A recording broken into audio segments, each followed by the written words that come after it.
Yemen के हूतियों ने महज 24 घंटे के भीतर इजराइल से बदला ले लिया है। हूतियों ने इजराइल के ठिकानों पर मिसाइलें दागी हैं।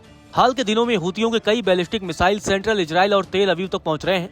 इसके साथ ही जब से अमेरिका और हूतियों के बीच समझौता हुआ है, तब से ही हूतियों की तरफ से इजराइल पर हमले और तेज हो गए हैं। लगातार इजराइल को हूती विद्रोही निशाना बना रहे हैं। गौरतलब है, लाख कोशिशों के बाद भी इजराइल और हमास के बीच का संघर्ष खत्म होने का नाम नहीं ले रहा है। इनकी सुलह कराने के लिए अमेरिका आगे आया था, लेकिन ट्रंप मानो खुद ही अब इस मामले से दूरी बना रहे हैं। उनके हमास से संपर्क के बाद भी इजराइल मानने को तैयार नहीं है और वो गाजा में अपने हमले रोक ही नहीं रहा है। उधर हमास के समर्थन में यमन के हूती विद्रोही भी खुलकर सामने आ गए हैं। यमन के ईरान समर्थित हूती विद्रोहियों ने दावा किया है कि उन्होंने इजराइल के बेन गुरियन हवाई अड्डे पर 2 बैलिस्टिक मिसाइलें दागी।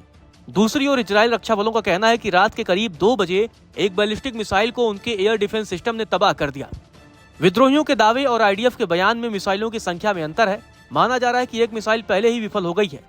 इस हमले के दौरान सेंट्रल इजराइल में सायरन बजने से लाखों लोग आधी रात को सुरक्षित ठिकानों की ओर दौड़ पड़े।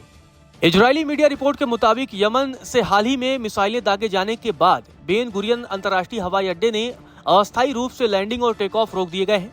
18 मार्च से जब इजराइल ने गाजा पट्टी में हमास के खिलाफ अपने सैन्य अभियान को फिर से शुरू किया, यमन के हूती विद्रोहियों ने इजराइल पर 35 बैलिस्टिक मिसाइलें और कम से कम 10 ड्रोन हमले किए हैं। इनमें से तो कुछ सफल हुए तो कुछ असफल रहे। हूतियों का कहना है कि वो इजराइल के हर हमले का मुंहतोड़ जवाब दे रहे हैं। गौरतलब है, लाल सागर से अमेरिका के हटते ही हूतियों ने मानो इजराइल पर बैलिस्टिक मिसाइलों की बारिश कर दी है।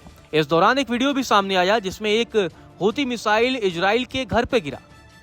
इसके अलावा तेल अवीव के ऊपर भी कई मिसाइलें देखी गईं। दूसरी ओर आईडीएफ का कहना है कि रात करीब 2 बजे एक बैलिस्टिक मिसाइल को उनके एयर डिफेंस सिस्टम ने तबाह कर दिया।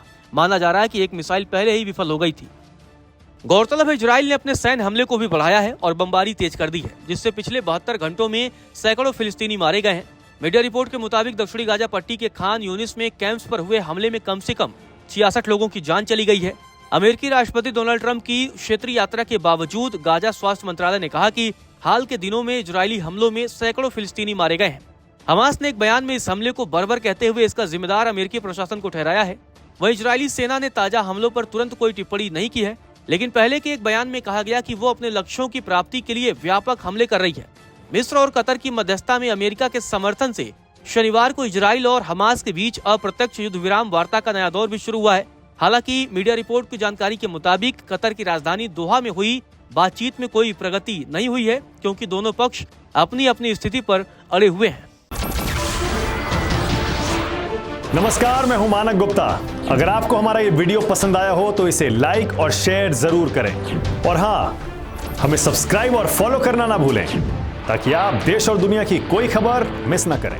तो जुड़े रहिए हमारे साथ और देखते रहिए न्यूज़ 24।